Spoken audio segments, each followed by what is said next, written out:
As you probably know from the material, joining is really the first stage of implementing family psychoeducation. In technical terms, it's much like engaging or developing a therapeutic alliance in other therapies. What's different is that it's a real partnership development process in which you want to build rapport, particularly to convey to relatives and the consumer, him or herself, empathy, hope, and particularly establishing a kind of collaborative alliance. That's what distinguishes perhaps family psychoeducation from other therapies.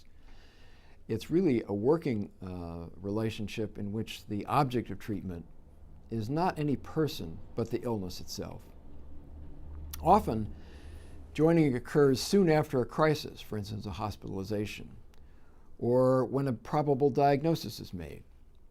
But really, joining can occur at any time that a consumer or family could benefit from this approach, requests certain aspects of the treatment, or makes themselves available.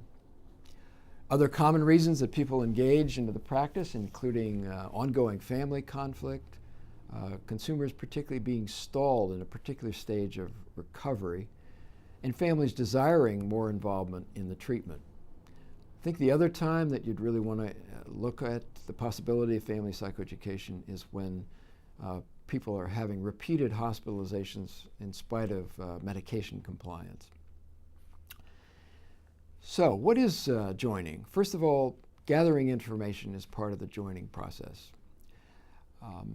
As you probably have seen from the material, there's a specific structure that we recommend for each of the sessions. That involves socializing, then doing the work that's part of the protocol or the approach, and then socializing again. Just some practicalities: 3 or more joining sessions are usually held. It usually takes at least 3 to get through all the aspects that are found to be important. Depending on clinical indications, family and consumer meet together for most sessions, although it's usually important to have one separate joining session so that each member of the consumer or family group can have the opportunity to share with the clinician what they feel and what they've experienced without feeling intimidated or feeling the need to censor or protect the other party.